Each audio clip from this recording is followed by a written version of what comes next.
Testing, testing.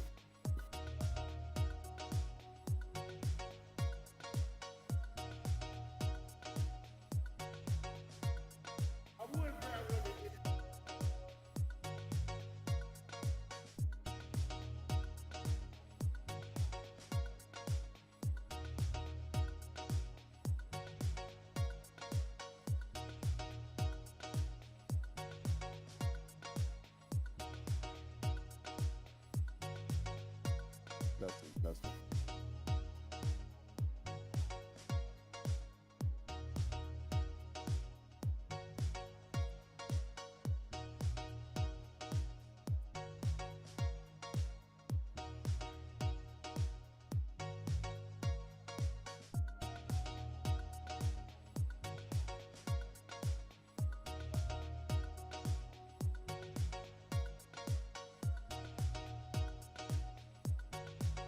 Testing one, two.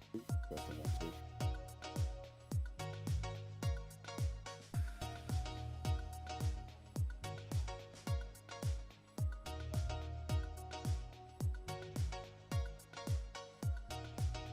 Testing one, two. Testing one, two.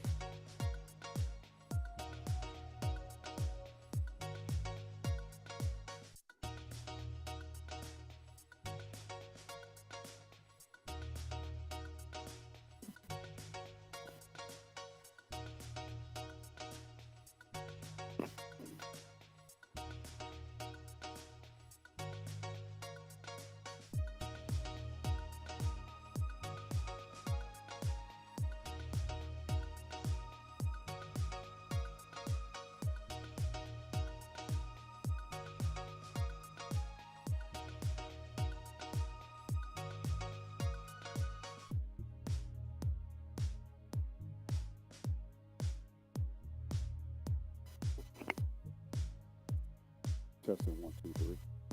Testing one, two, three.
Testing one, two, three. Testing one, two, three. Testing one, two, three. Testing one, two, three.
All right, we're going to say Shabbat Shalom. And I'm gonna say it real quick, but I need everybody to pay attention and get it because at some point We're going to get ready to start in a few minutes. We're making a few announcements here at the temple before we get ready to start. But we want to thank you all for joining us. the world has turned around and said, since we believe, we have faith. I want to first start off by acknowledging our churches, We're gonna make sure that our churches around the country. We want to first start off by acknowledging Bethel Temple and College in Chicago, Illinois. I want to say Shabbat Shalom to you, to Bethel Temple in Nashville, Tennessee. Those in Coral Springs, Florida. We want to say Shabbat Shalom to those that are in Dominican Republic and East and West Africa. And we want to say Shabbat Shalom to all the saints around the United States and around the world. We also want to take this time to acknowledge those that may be joining us for the first time. This may be your second or third time, but we want to welcome you. You may be joining us from our Facebook live feed at hashtag Restoration Gospel, or you may be joining us on YouTube at Bethel TV1. We want to acknowledge you as well. We're going to get started here in about 3 minutes. So if you can just bear with us for a few minutes, we're going to get ready to get started. We're going to have a conversation today on our lesson is about building our faith from scratch. So we want to talk about faith, and this is going to be a 2 to 3 week lesson that we're going to discuss. So we just ask that you hold on just for a couple of minutes, and we're going to get ready to get started.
this is the danger we run into a lot.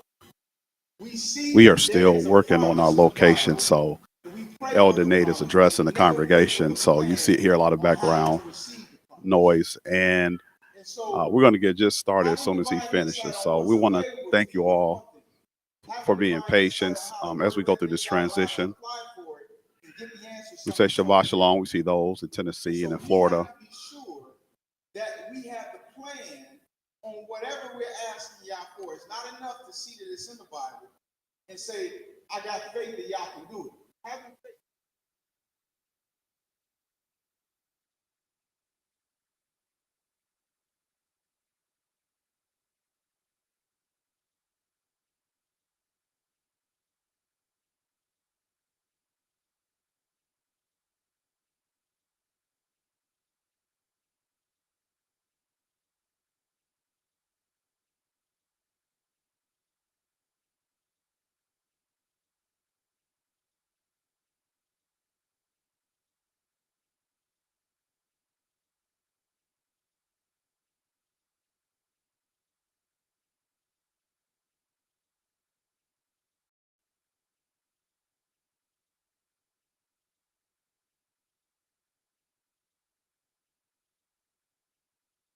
downstairs.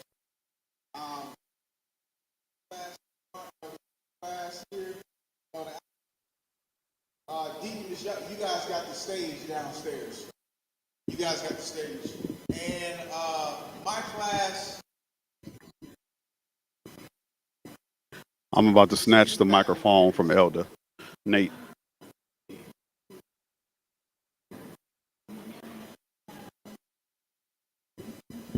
All right. So as you guys know, it's kind of a different platform. You know, I do have my class here, so we're going to go ahead and get started. I'm going to address the class. We're trying to connect another microphone where you can hear them reading as well. So, I'm good. Hmm? Yeah, come say hi. You can come wave. Y'all say Shabbat Shalom to Elder Nate. Shabbat Shalom. All right, get up a microphone.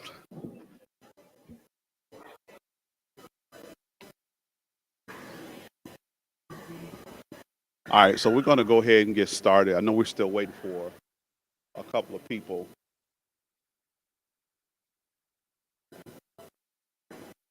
And we want to, again, please excuse us as we go through this transition. I hear a little humming, so we're still having some technical things that we're working through as we move to this new location. All right, I'm going to take this out of my ear because I'm hearing it about 30 seconds late. All right, so we're going to get ready to get started. I know we got a couple more people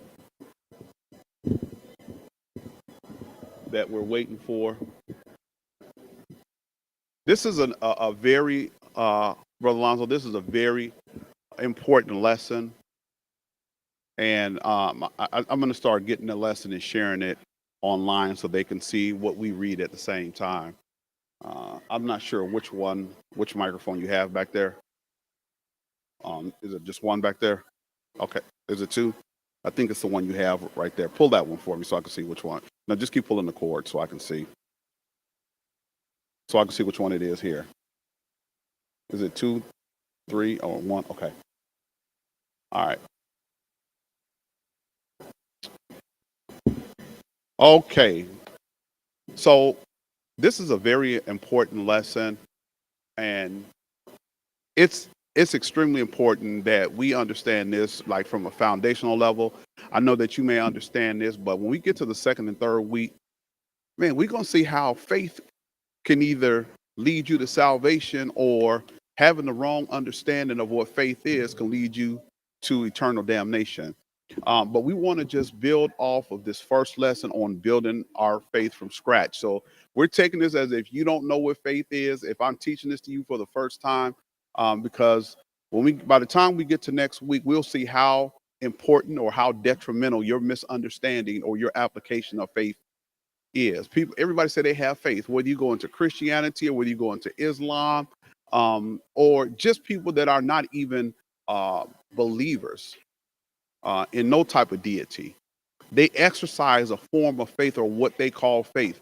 One of the things that we always talk about is the Bible says that God is Alpha and Omega, so He is the beginning. And when we talk about various principles that are within the Bible, one of the things that um, we discover is that the world has somehow redefined or attempted to redefine what the Bible has already given. So let's go ahead. We're going to start, and I'm going to give a Bible verse that I want to read, and I really want to take our time with this one Bible verse. We read it all the time, and it's really the building block of what we're going to talk about on next week.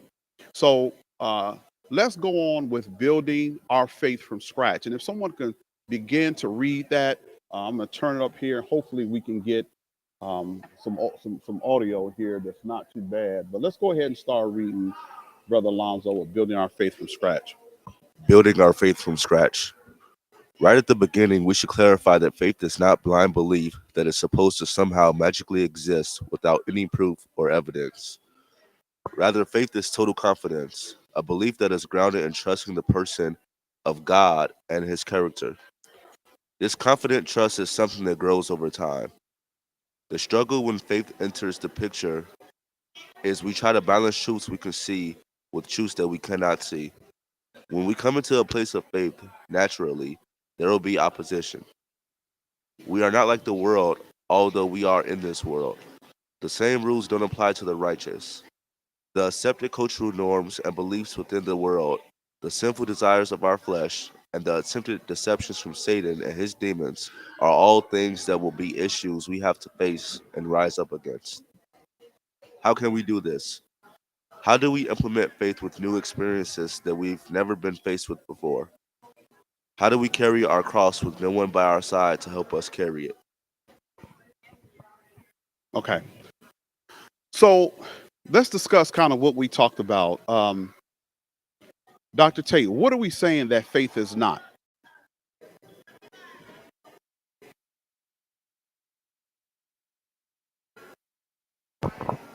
We're saying that faith isn't blind belief, and what that to unpack that a little bit more, it's not like you're just saying you're believing in something for no reason. Like there is a reason behind why you have a certain belief, right?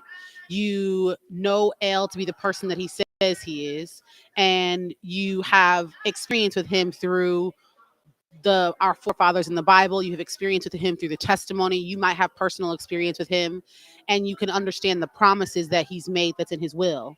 And so if you understand his will and the promises he's made to us and who El is, it's not just unfounded faith. That's another way I would say blind faith. It's a faith that is based on something. Okay. Now, so Minister Elder Nate and I talked for about an hour and a half, 2 hours today, and I'm trying so hard. I'm really trying not to jump to next week because you gave a definition of faith and you were describing some of what we just talked about. But I want you to think about what you said faith is. Um, can you distinguish what you said between what people believe? I mean, how is that a difference? Like, how are we different in our faith than the world? Because everybody says they have faith. There are people that receive PhDs. There are people who have accomplished some great things. Uh, there are people who have beautiful homes and they got good careers. So again, this kind of leads into next week because we're going to find out if you don't understand what faith is. Um, Revelation, the 12th chapter, verse 9 says that Satan has deceived the entire world. We're going to see how Satan has deceived the world by just your belief on what faith is. And if you don't fully understand the biblical uh, definition of what faith is, you are going to be deceived. So you said something, Dr. Tate. You said a lot of God this and you put God in it. But let me ask you this question: does everybody have God in their life? No.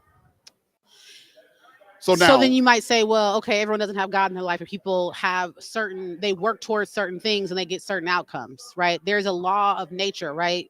So if you put time and energy into something, then there is an outcome that goes along with that, now right? you started it. You start talking about next week lesson by saying that. So I just want to stop there, and I want us to first understand. And let me say this again. Okay, I'm gonna repeat this next week. Um, but this is how you can be deceived because there is a law which says if you work hard, you reap what you sow. So if you work hard, you're going to obtain an outcome. You can have a belief in yourself. You can even pray to God. But we have to clearly understand what faith is because there are people who don't have God in their life.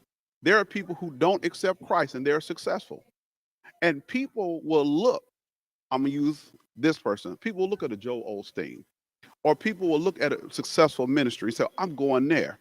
Those people have great faith. Look at what that pastor has done.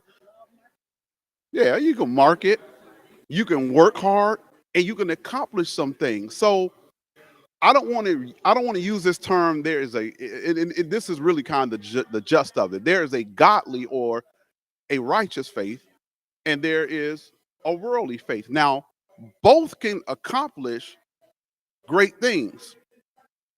One is going to lead to eternal life. The other, that's what your reward is, because heaven is not going to be your reward. I think there's some other differences too that I see. One is that when you think about the outcomes that go along with God's blessings that are a result of your faith or divine insight, those things aren't going to add sorrow to you, right? There are certain things that you might work toward and do that are in the world that are not based on faith in God at all, that may bring joy for a certain amount of time, but they also can bring sorrow. And the outcomes that, or the blessings that you get from God, those things don't bring sorrow. I think also it's important to recognize that there's a limitation to the law of, just reaping what you sow, right? There's only so much work you can do and so much outcome you can get. There are things that can be outside of your control that you need to have faith in El for. And there are like examples in the Bible that really show us that, if you think about, just more than one example in the Bible of people being past the age of being able to conceive. You can't just, there's no just amount of work that you can do to get past the fact that if a woman is in menopause, that they're going to be able to have a baby. There's no amount of work that you can do to make that happen. But I don't quite understand menopause, but go ahead. Well, once you're past the age of having children, Okay. a woman can reach past the age of having children, and there's nothing we can do. There's no amount of even medicine that I can do. If the ovaries are done working, there's no amount of extraction of eggs that I can do to make that happen naturally. Okay. It doesn't work. But you can have faith in El, and if that's his will for you, right, then he can make that happen even when it's beyond what is supposed to happen in this world naturally, and what's supposed to happen naturally with the way he created our bodies, right? And so there are examples of people in the Bible having faith on promises that El gave us that surpass the natural law of things that are here on this earth. Yeah. So the text in here had mentioned, it talked about there being accepted cultural norms and belief within the world that don't match up with L's order of things, right? So there are things that can just be accepted and normal that don't have to be your reality when you have faith in L. Okay. Job talked about it, and I can't remember exactly. He says, I almost fell, I almost stumbled when I saw, what was it? Something of the wicked. So when the wicked was the prosperity of the wicked, right? And if you keep reading, Job is kind of saying, look, I've been faithful, but I'm looking at the prosperity of the wicked. And if you continue to read Job, the Bible is identifying that's their heaven. That's going to be their reward. And what happened is that El turned around and blessed Job. Blessed Job, gave him more than he had. But the worldly faith, and I'm going to define it that way. The worldly faith can produce some things. Unfortunately, this world is not long.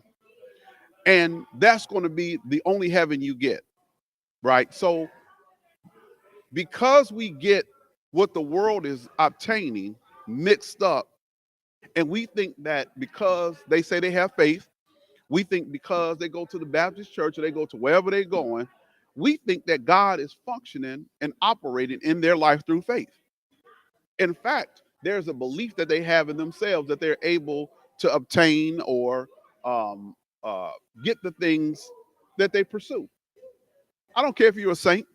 Be a saint and sit in here without no faith. Be a saint in here and sit without no work and say you Yisrael. You're going to be a broke Yisrael. Right? So there are some other things that we must apply. And I'm going to give a Bible verse that's not part of the lesson. And I want to spend a few times talking about the Bible verse. And all of what we're talking about is just going to lead us as an introduction until next week. Does anybody have anything else that they want to add what we read before we move on with that Bible verse? Okay.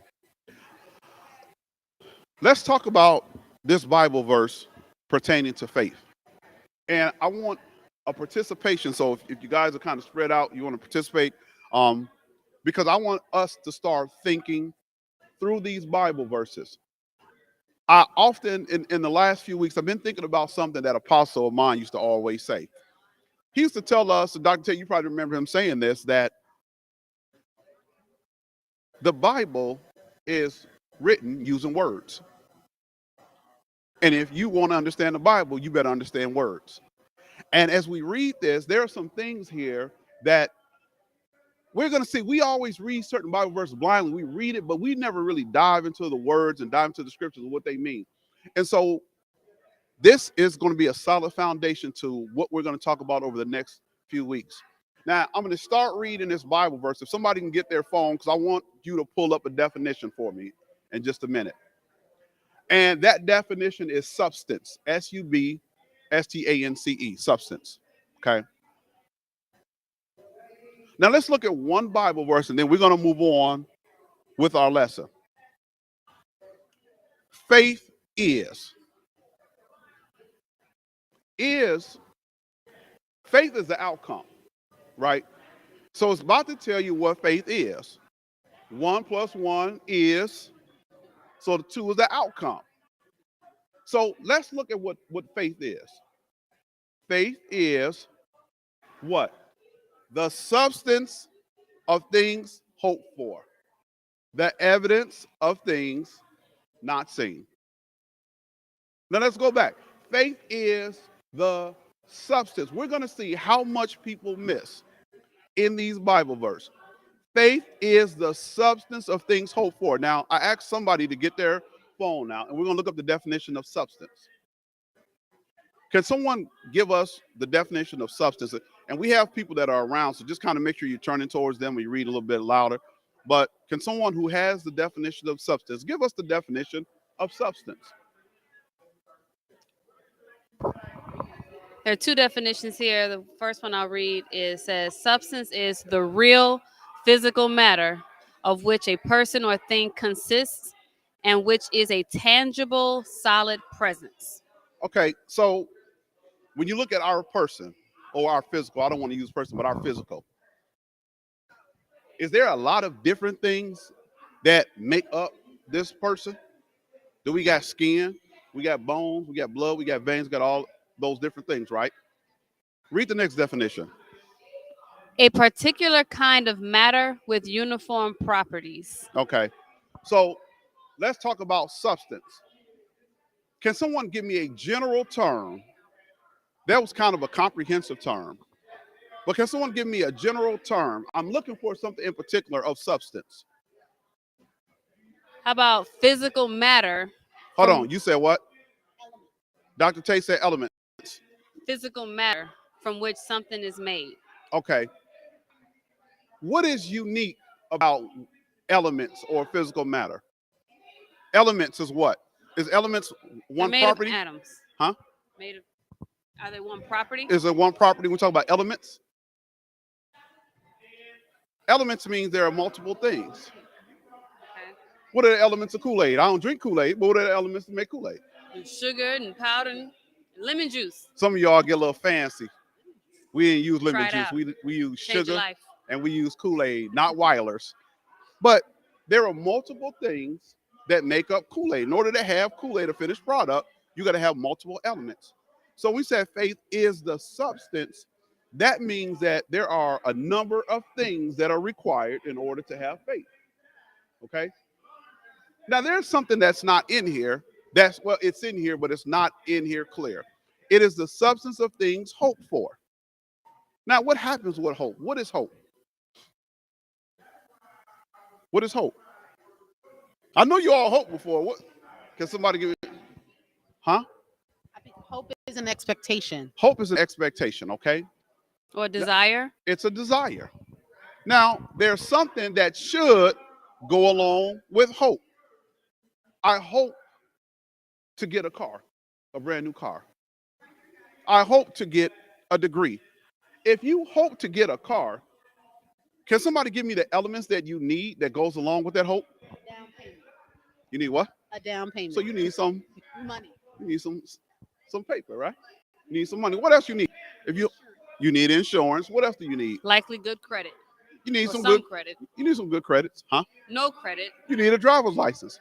So faith is the substance of things hoped for. So with hope, there are elements that's going to allow that outcome to be made. Faith is the substance of things hoped for. The what? The evidence. Is evidence tangible? Yeah. Did you say tangible in your definition? So faith is the substance of things hoped for, the evidence of things not seen. So what you didn't see before, you didn't see the car, now you see it. You got the keys, you driving it. Now, once you obtain the outcome, there's no longer faith, right? Because you've obtained that thing. This is extremely important going forward when we understand what substance. Well, now, what we're going to focus on over the next 2 weeks is we're going to see what the substance is that you need to produce faith, right? We're talking about godly faith. Does everybody understand where we're at? Okay. The scripture we read says, trust in Yahweh, trust in Proverbs 3, 5, and 6. Trust in Yahweh with all thine heart and lean not into thine own understanding. In all thy ways acknowledge him, and he shall direct thy paths. So with our faith, we need El to direct our paths, okay? In all things. Let's go ahead and begin to read. If we can get another reader, we're going to talk about faith and being divine insight. Now we're talking about how faith is actually defined. The world has faith, a definition of faith. And I use this example all the time. There are many. Google it. Look how many people that are atheists, that are successful, that are movie stars, that are famous basketball players or whatever, famous business people that don't believe in El. And if you talk to them long enough, they'll tell you, I had faith. And that's how I was able to obtain what I obtained. Let's read what faith is. Faith is divine insight. Divine is something that is relating to or coming from Elohim, God. And insight is the ability to have a clear and deep understanding of a complicated problem or situation. In order to trust in the Yahweh, Lord, with all of your heart, I'm sorry. In order to trust in the Yahweh with all of your heart requires three things: realizing that He is the author and finisher of faith, Hebrews 12:2. True life comes from every word that comes out of the mouth of Elohim, Matthew 4:4. And we must understand without faith, it is impossible to please Yah, Hebrews 11:6. The Bible defines what faith is, but the world has redefined what faith is. We'll deal with this in week 2. Okay, so let me say this. Yisrael, God's holy people, came out of the wilderness.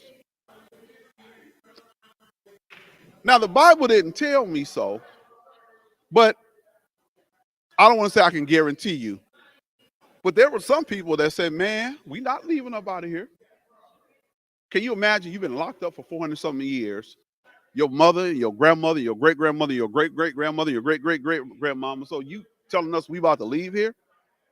There are some people that didn't leave Egypt. Why? For a lack of faith. You know what? I believe in God, but it's dangerous out there. We're not leaving. The majority of those people that came out of Egypt died in the wilderness. Why did they die in the wilderness? For a lack of faith.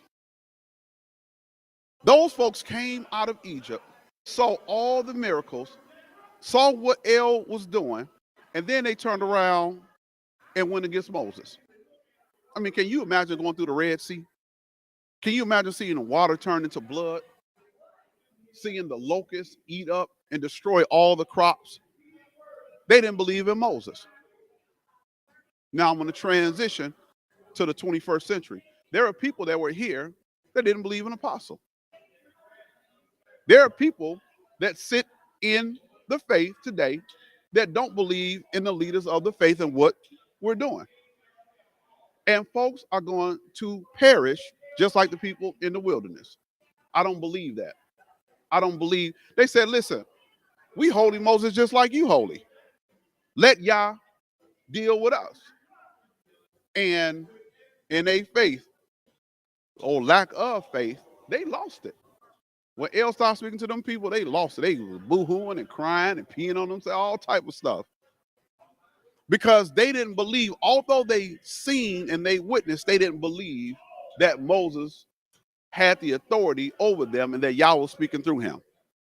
So we talk about faith, we're talking about having divine insight. Now, Satan is a familiar spirit. And sometimes it's difficult to see the difference in what divine insight is versus what Satan is given to folks. Sometimes it's extremely difficult. If you don't know the word of El for yourself, you will be lost because your faith is based off of what you see, the success of other people. And there are people who eventually left the church. Why am I here? Why am I praying and giving up my Friday nights or my Saturdays and not eating what I want to eat when I see people that are out there that's not doing it and they got more than what I have? You better know what the word says. The Bible tells you to meditate on his word day and night for a reason. If you don't, you will be destroyed. Okay? Let's go and read Exodus, the 6th chapter, verse 3. If we can get another reader.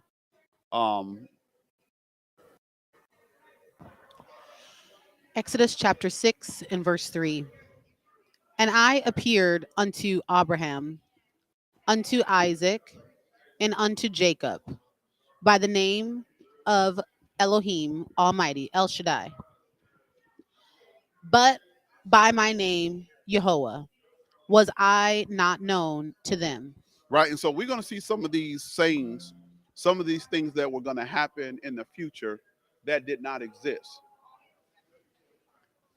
Hey, listen, I don't care what you say about faith. And a lot of folks in here say, I got great faith. You never had a voice speak to you out of a burning bush. Now, that's not in the Bible, that I'm going to come to you in a burning bush. Hey, something got to be in you to say, I'm going to listen to that burning bush. Now, you go and tell somebody, a burning bush talk to me. They're going to lock your butt up, right? I'm not trying to hear nothing. So you're going to have to be very convincing that you are El. That you know how great Pharaoh is, but yet you're going to go before Pharaoh. Even if El says that I'm going to be with you. Hey, you done seen enough heads being chopped off to say, I'm not going up there, by myself. It takes great faith. Let's go ahead and read Joel. You got something? We got two more Bible verses. We got Joel 2:28. Joel 2 and 28.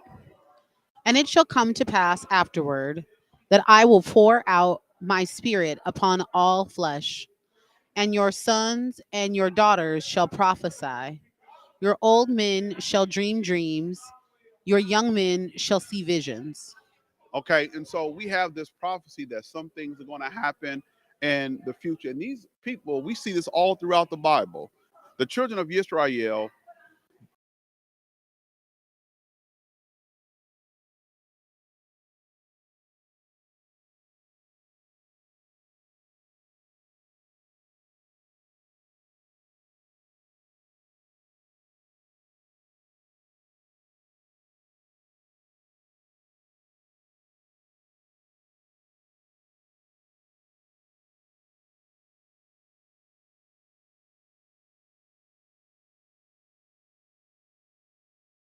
coming out of this virgin birth is going to be God in the flesh. Man, it takes some revelation and some faith to believe that. And we got one more.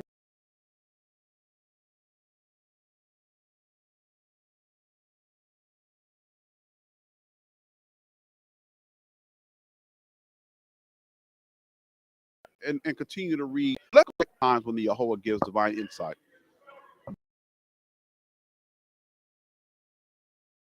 The nation, and when he gives it to us individually within the nation.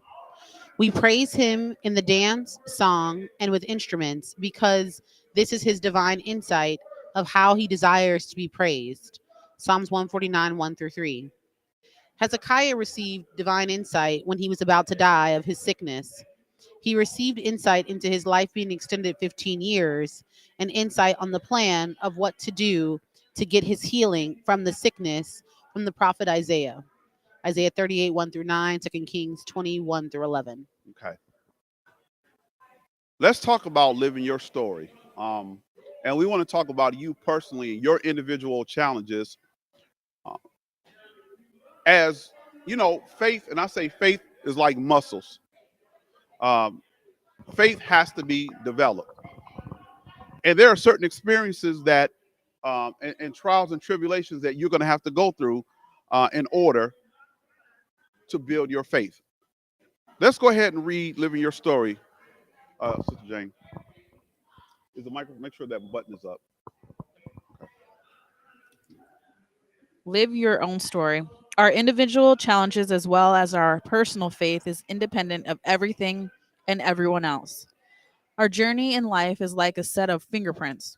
No one will have the exact same experiences. The Father gives us different experiences and different challenges that will be unlike any other. Moses had to go before the great Pharaoh and demand that he let an entire nation go.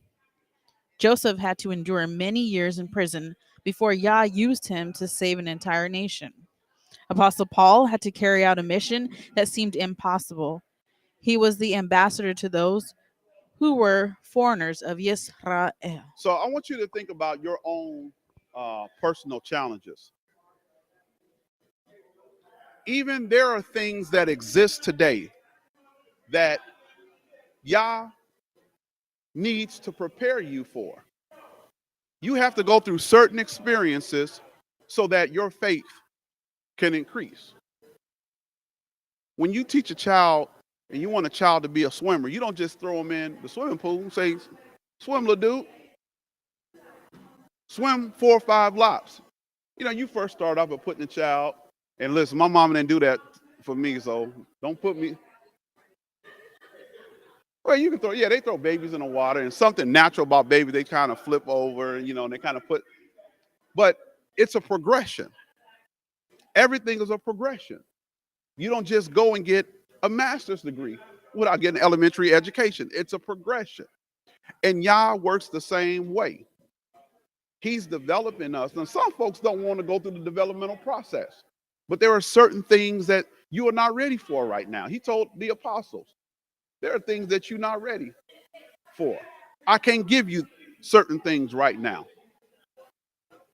People in the church, everybody want to be up here. And there are some people who haven't developed. You may have been in church 10 or 15 years. And because of your pride or because of a number of other reasons, you have not developed. It takes a strong person, strong people to work for Yah. Most of us are unable to go through what Paul went through. How many times was Paul stoned?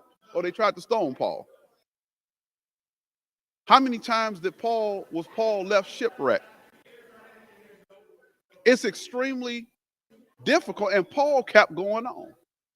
How many of us would have kept going on? Hit you in your head with one rock, and you done left the country. But El was going to be there with Paul, and you know all the things that Paul had to go through, he had to go through. But the idea is that this type of faith you don't get instantaneously. The faith that you need to do certain things for Yah, it takes time. It takes you being tested. It takes you being defeated. And he's building that character in us so that we can accomplish what he has brought us here to accomplish.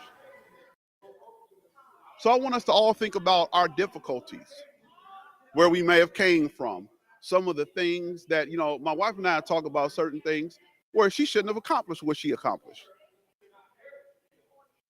Now, she had some personal faith.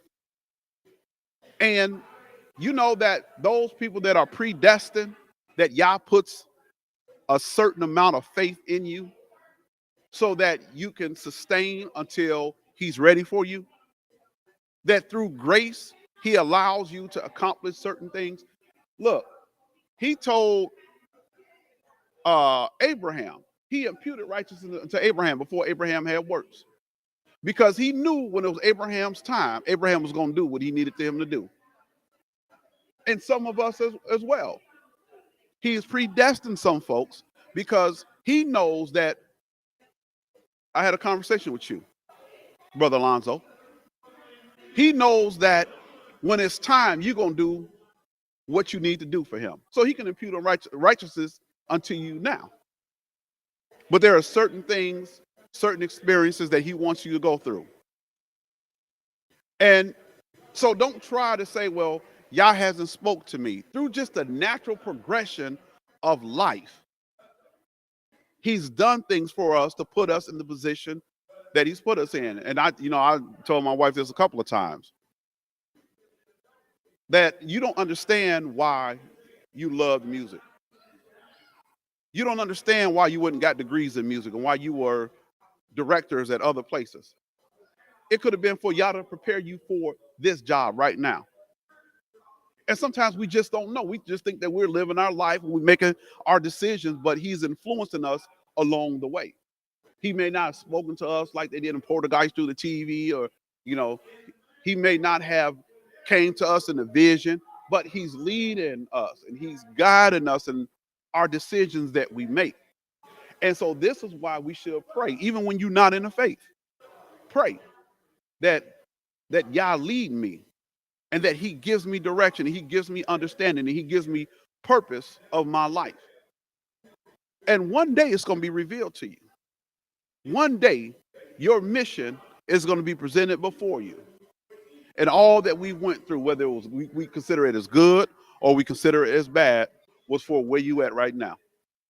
Man, let's continue to read each one of these men. Talking about living your story. You live your story. I can't say don't disappoint Yah, because if you are predestined, you're not going to disappoint Yah. But we shouldn't complain now of the things that we went through. As bad as you may think they were, the positions that we were in. You got to live your story.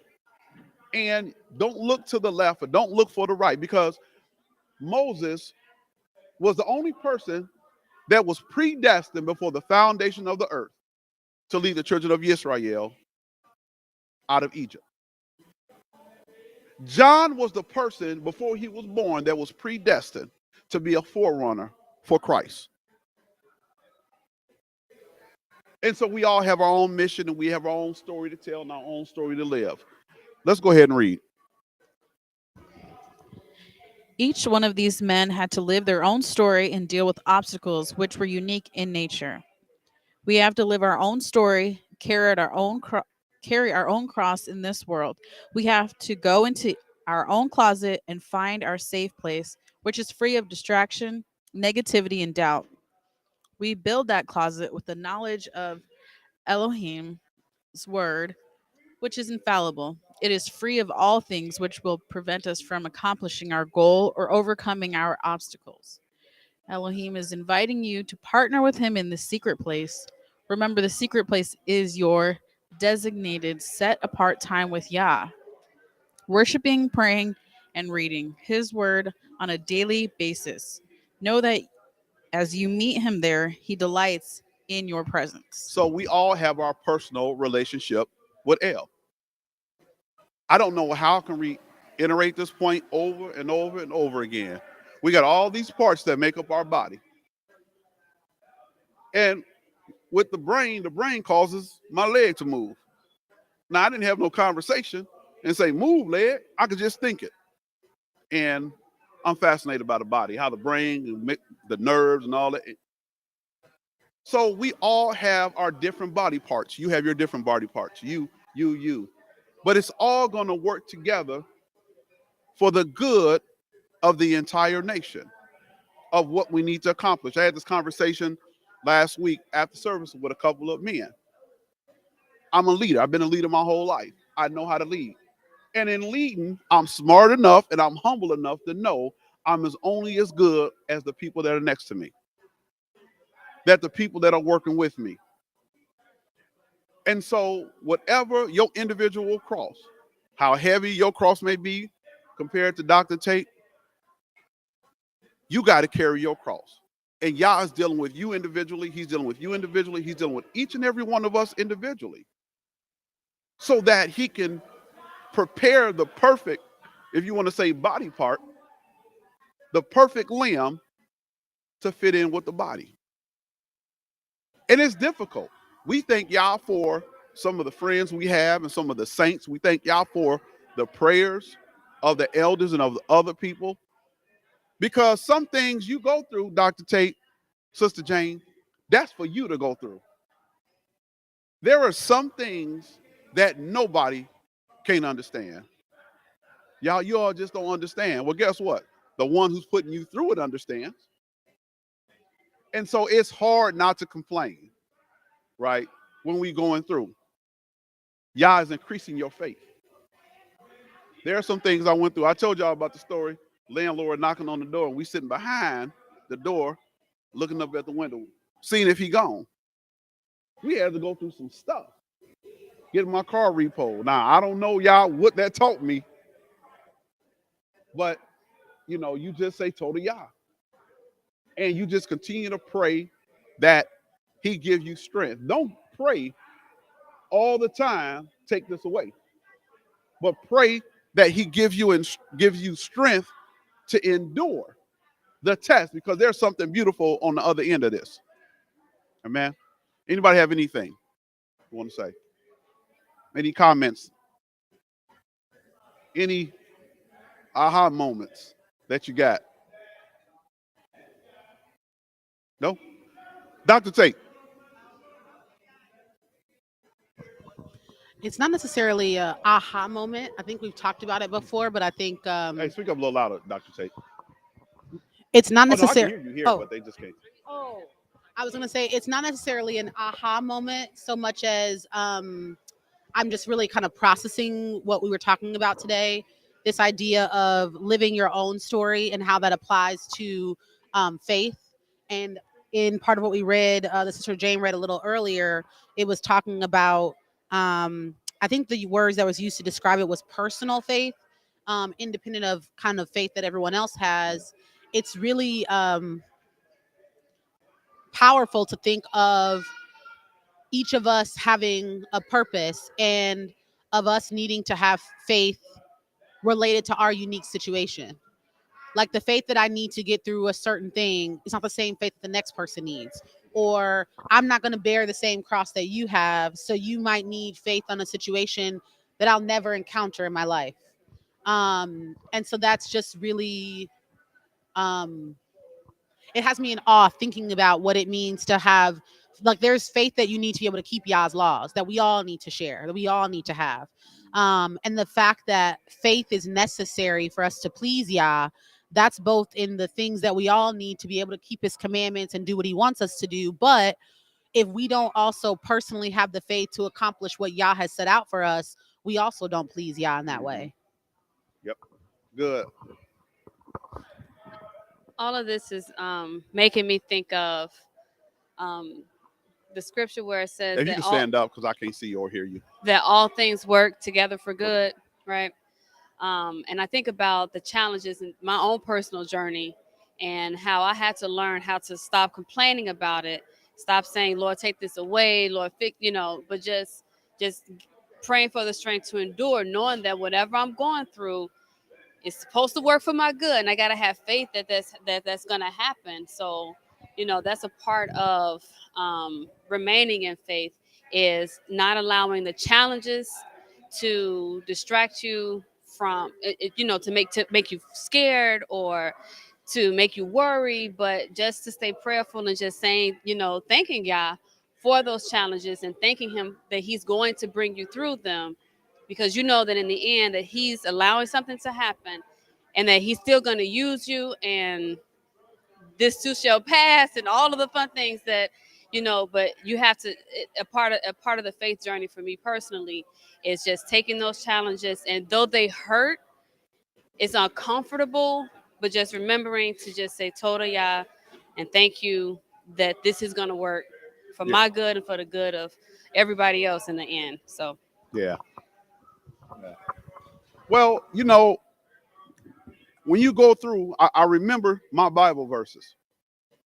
No good thing would I withhold to them that walketh upright. So if you are walking upright and you believe that, then you say, well, Yah is doing something at this point in my life. No good thing would he withhold to them that walketh upright. You got to have personal faith. You know, my faith changed when Apostle passed away. Just a personal testimony. My faith about my health. Listen, the Bible says, don't you know that your body is a temple?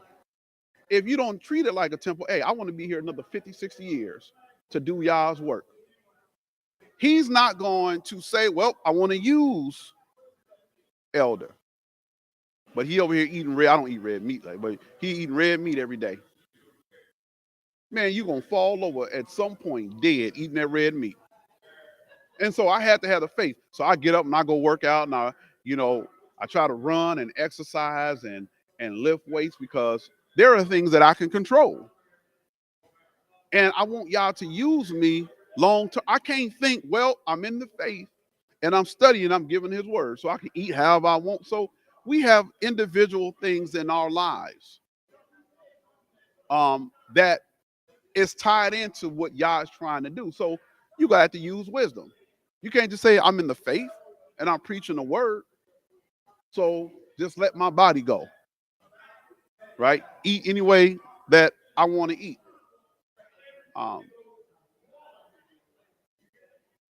Dr. Tate had to continue to go on and do certain things to get to where she's at because her position in the world can affect the church.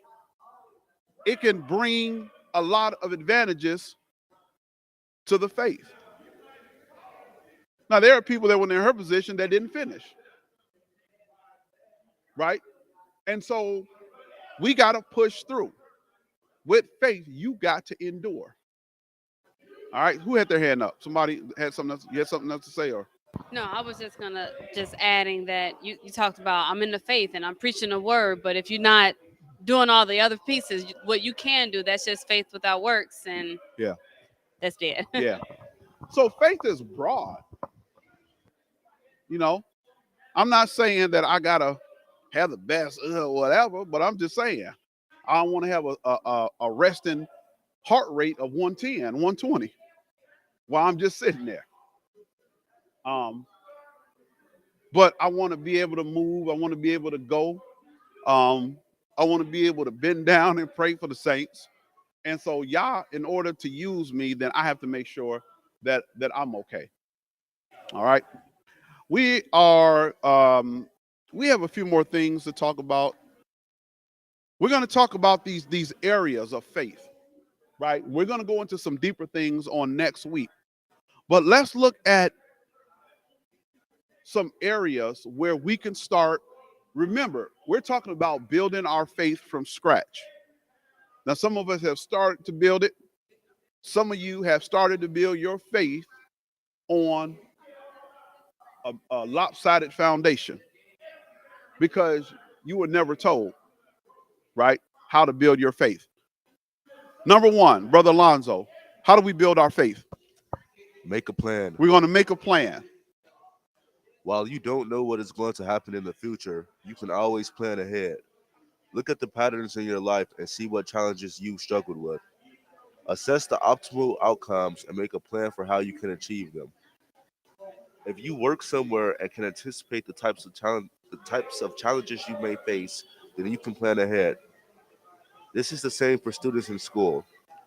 If a challenge is time management, then you can learn and plan for calendar management, for example. Listen, when you talk about faith, you got to have faith in something, right?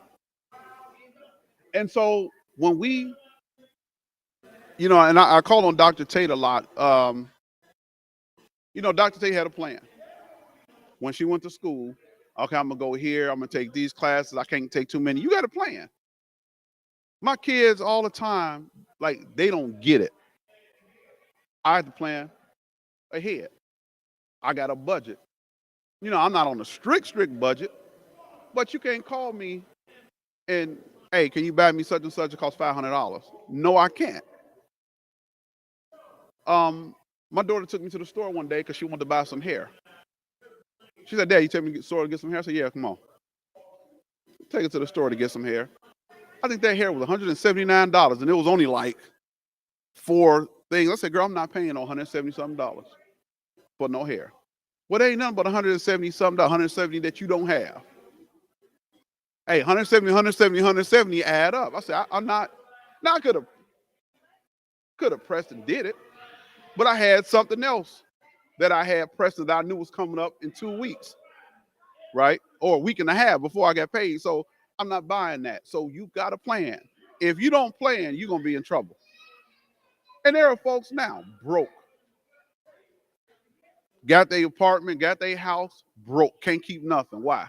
Because they get their check and they, turn into Mr. Greedy Guts. And they just start, man, I'm about some Nikes, I'm about some Jordans, I'm about this video game, I'm going to eat. After 1 week, they don't have no money because they didn't plan. So we have to plan. Now, what does the scripture say? What does Proverbs the 21st chapter, verse 5 say? Proverbs the 21st chapter, verse 5. Careful planning leads to profit. Careful planning is an advantage too. All this you need to understand before we move into faith. Careful planning leads to profit. Keep reading. Acting too quickly leads to poverty. Okay. Does everybody get that? Do we need to talk about that? Okay. 1 Corinthians, the 14th chapter, verse 40.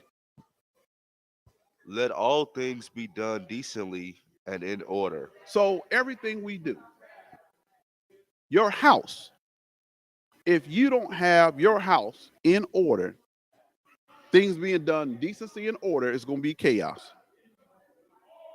If the church is not functioning and everybody's being decency and order, there's going to be chaos. Now, I know this is applying to everything from the church to your own personal life, because it says, let all things be done decently and in order. And that's another topic for another time. But if you want to see people who have failed, people who have struggled, people who have not succeeded, you can just look to this general principle. Whether it was a business, whether it was school. So we got to do everything here. Folks want to continue to do things as they've been doing, and we're going to experience the same results if we don't do everything in decency and order. Okay. Number 2, we talked about making a plan. Can we get somebody to talk about number 2? Know that you're not alone.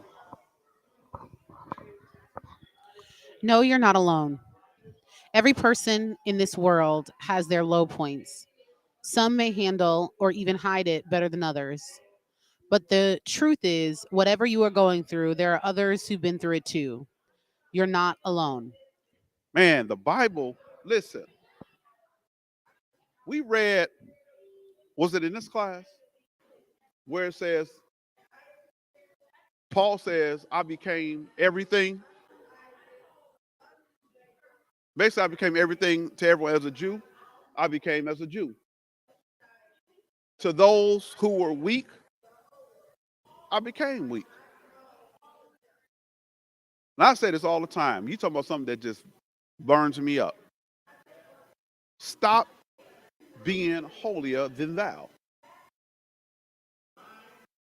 There is somebody that's going to grow from your testimony. What did the Bible say? We read it every week, and we act like we don't read it every week. We overcome by the blood of the Lamb and by the words of the testimonies. That means that you've been tested. That means you've been through. There are women who have been abused, right? As a youngster. And it may scar you and it may hurt, but you're going to have people that's going to come in here who's scarred and hurt. And sometimes we say, well, come up here to the altar, let me pray for you. Yeah, that's fine, right? But we got a testimony. Look at me, I've overcome. Look at me, I'm an engineer. I have a beautiful relationship with my husband. And so we have to be able to share. And I do it, and some people cringe and frown. Why men's always talking about when he was in the world. Because I know there are about several folks in here that's still doing what I was doing when I was out there. And I was able to overcome. So we give these testimonies not to glorify and brag on us being the sin, because there's nothing glorious about being the sin, but so that somebody can overcome. Now, you're going to feel like you're alone if everybody come in here all highfalutin and they not sharing their testimonies. We all that we got. I say it all the time. Now, everybody in Israel is not your brothers and sisters. The Bible says the wheat and tear grow together. So everybody, but you know them. Mark, the perfect man. And know that there is somebody. But there are some people I got that's friends of mine that are not part of the church. And some of them, I'm a lot closer to them. I've been friends with them for years, a couple of them. But there is somebody who's experienced what you're going through. And there are people that can help you to overcome those things. Okay? Anything else? You got something, Dr. Say? I don't think we finished that first Bible verse, even when I walked through the darkest valley. That's from Psalms 23:4. It says, so we can go ahead and read that? Yeah. Okay. Even though I walk through the darkest valley, I will fear no evil, for you are with me. Your rod and your staff, they comfort me. Psalms 23:4. Hey, listen, at worst case scenario, it's important that we give people the word, because there are some things that you are going to face. There are certain things that you're going to have to deal with, that there is nobody that's going to make you feel better. There's nobody that can comfort you. Oh, you will have situations where it seems like there's nobody that understands. At that point, you better have let the word comfort you. What do you say? Although I walk through the darkest valley, why will he not fear? Because you are with me. So I'm not going to fear no evil. Now, if you play in church and you play in Yah, it's going to come to bite you. And some folks come here and they play Yah.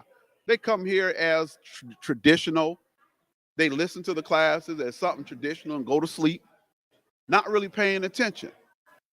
But the Bible says that these words that we read, they are spirit and they are life. And so we need to internalize and let this be therapeutic to us. Now I go sit in the steam room, boy. I sit in that steam room and that hot tub, it's therapeutic. But you're going to go through some things where you're going to need something more than the steam room to give you some. I'd have hit this table if I didn't think it'd knock my camera. To give you some therapy, right? So this is extremely important. Let's read Psalms, the 34th chapter, verse 18. The Yehovah is close to the brokenhearted. He rescues those whose spirits are crushed. I don't know, nobody can do that. Rescue me when my spirits are crushed. I've had some times when my spirits were crushed. You know, there are people who go through and their spirits are crushed. You know what happens next? Suicide. But even if I just have an ounce of hope, just a little bit of faith, it's enough when there's nobody there. When you're at home at 1, 2 o'clock in the morning, that I know that it's going to turn around. Think about your experiences. Think about your experiences in the world, financially, in relationships. Life nothing but this, a big old roller coaster. You down and you up. When you go down, remember the times when you were up, right? Reflect on those things.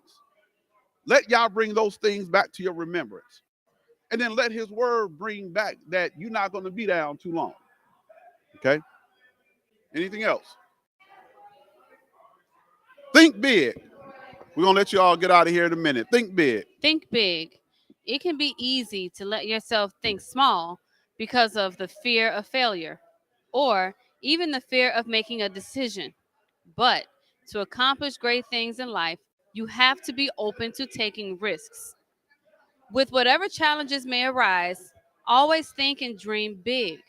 That way, you will achieve more than what you could have ever imagined. Try not to let your thoughts get in your own way. Listen, there is something mentally wrong with you. Now I know this may not apply to you all, 'cause you all old.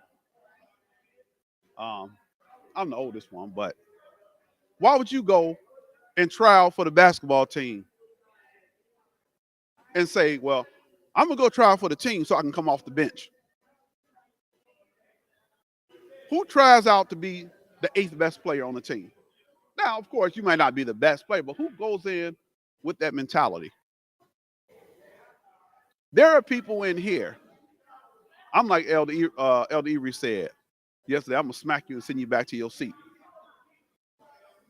That says I don't want to be up here in the ministry because there's too many responsibilities. Hey, listen, you don't know what Yah is gonna do for you in here. How do you even imagine, even if you are not the best singer, and maybe that might not be your desire, but how do you come in and say, I accept third place, I accept mediocrity? Yah told us that we are going to be above all people on the face of the earth. And so don't set your benchmark too low. Don't say, well, I'm going to just come here and I'm gonna be the best cleaner, the best floor sweeper in the church. I mean, maybe that's all you might become. But think big. Alonzo, don't think that I could never get to elder. Now, you're going to work real hard because I got a whole bunch of years on you. But don't ever think that you can't get to where I'm at. Don't ever think that I'm never going to be able to teach like he teach. Because I don't think I got a whole lot of room for improving.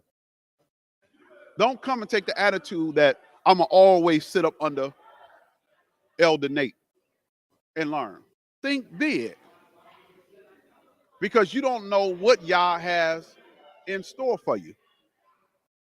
What if Yah has big things in store for you, but you thinking down here? Well, you're not going to fulfill your mission of what Yah has for you. Now, I'll say this, and I'm saying this humbly. And there are those that can attest to it.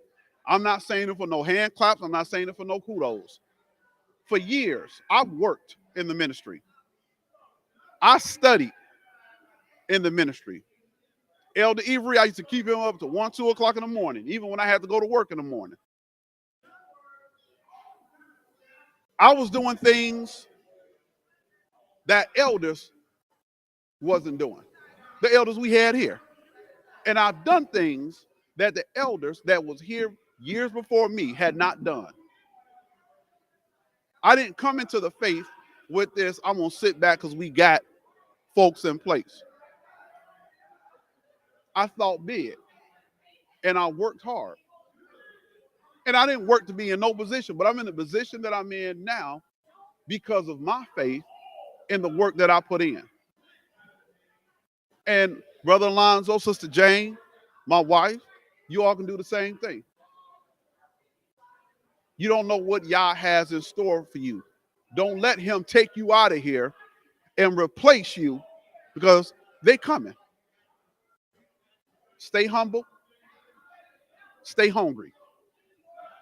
Right? And let Yah direct your paths. Let's read these 2 Bible verses. I know I'm keeping you all online here. Let's read these 2 Bible verses. We're going to read over this last part. John 14:12. I can assure you that whoever believes in me will do the same things I have done.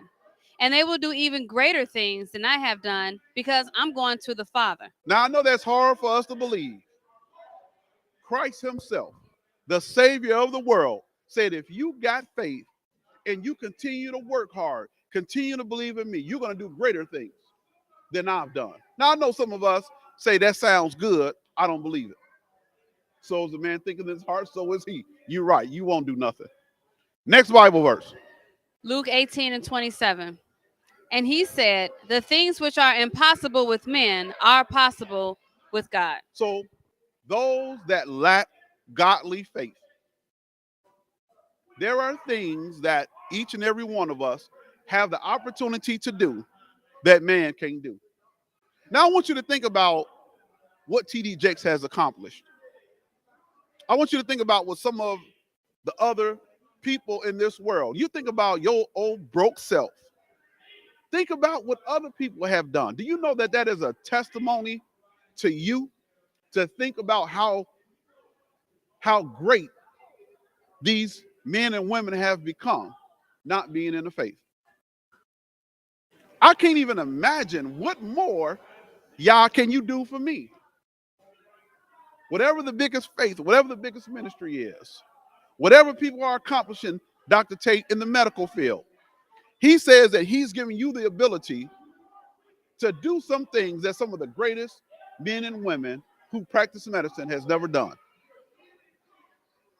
Ronnie, he's saying that he'll give you the ability to build a world renowned choir that will marvel the greatest choirs that ever lived. Oh, our broke self on the south side of Chicago. He said, I'll do it. You gotta, I don't care what they say. You gotta believe. And then you gotta exercise your faith. You gotta stand strong. Because they throwing stones. They gonna throw stones at everybody. Satan is gonna live. Satan don't have to outside in the world. No, Satan gonna want to destroy you right up in here. So you better increase your faith. Because the bigger we grow, the more problems. All right. Last one. We're gonna let y'all folks go. Number 4. Don't give up. Don't give up. Don't give up. Don't care what happened. Don't give up. You better go in the corner and cry. Wipe your face and get up. Don't you give up. Whatever you're going through. There were times in my life where it seemed like the devil himself had a pallet in my living room, bothering me every day. Hey, you just go through. You ball up and you go through. But don't let him take your mind. There are folks that came in here 2 weeks ago that says, I give up. There are folks that say it's too much. I can't do it. You better not give up. Let's go ahead and read number 4. Don't give up. Don't give up. When a challenge arises, be it a big test in school or an upcoming race, don't give up. Persistence is a huge key to overcome challenges. Giving up means that you will either overcome the challenge nor learn from it. Power through challenges by asking for support, be attentive to your feelings, and making a plan to work through it. Yah has your back. Power through. That's your word. Power through. When you going through, say power through. That power is not coming from yourself because you don't have the ability to power through certain things. But it's Yah that gives us the strength and gives us the motivation to power through. 2 scriptures, we out of here. Romans the 12th chapter, verse 12. Romans, the 12th chapter, 12th verse. Be happy because of the hope you have. Be patient when you have troubles. Pray all the time. I mean, I don't know what more I can tell you. It's tough to be happy. I was broke. I had my car repoed. You gonna tell me an hour later be happy? I was steaming. I was upset. I was troubled. Be happy because you have hope. So whatever negative things come your way, say, I got hope that tomorrow's going to be better. And we all have that testimony. We all have been either homeless or hungry or financially broke or something just devastating. But are we there today? Did we overcome those little bitty things in your life? Remember those things. And you should be able to get stronger from the experience. Amen. Last Bible verse. Exodus chapter 14 and verse 14. The Yahweh himself will fight for you. Just stay calm. Just stay calm. He gonna fight your battles. You live right and you do what you're supposed to do. And he says that I'm gonna fight. Why are you worried? Vengeance is mine. They treating you wrong at the job, be calm. Now he gonna direct you on what to do, but be calm. You messing with my son or you messing with my daughter, be calm. He's saying, I'm gonna fight for you. Amen. We're gonna get ready to take our questions. We want to end our online session. We want to thank you all for joining us. We hope that you enjoyed the class. Want to thank those people, those that have came to visit to see what we were all about. We hope that you enjoyed enough to be a part of this great worldwide ministry. As I say each and every week, we are not a denomination. We are not a religion. We are the Restoration Church, restoring the true apostolic doctrine. We thank all of our churches. And again, I think our website is on the screen, www.tvbethel.net. If you want to know more about the temple, if you want to know more about the teachings, we ask that you inbox us at our website, or you can go to Facebook, again, hashtag Restoration Gospel, and you can inbox myself, Elder Nate. We'll get back with you. Again, we thank you. We're going to continue on with faith on next week on our second part. Encourage you to join us. There's going to be a great lesson. Again, visitors, we would love for you, new folks, we would love for you to be a part of us. We have satellite locations in Nashville, in Florida, Dominican Republic. We have our mother church here in Chicago, Illinois, and we would love for you to be a part of our worship. We have the Feast of Purim coming up, so we would have our lessons talking about the Feast of Purim coming up soon. We are gearing towards the Passover festival, which is, I believe, April the 21st. So we're going to send out some information on that and post that on our website. We would love for you to be a part of that as well. We thank you. We love you. We look forward to seeing you at 1 p.m. Central Standard Time on next week. On behalf of our late restored Chief Shepherd, Dr. Amon, on behalf of our Elder Nate and Elder Avery, I am Elder Al. Looking forward to seeing you. Want to depart you as I first greeted you by saying Shabbat Shalom.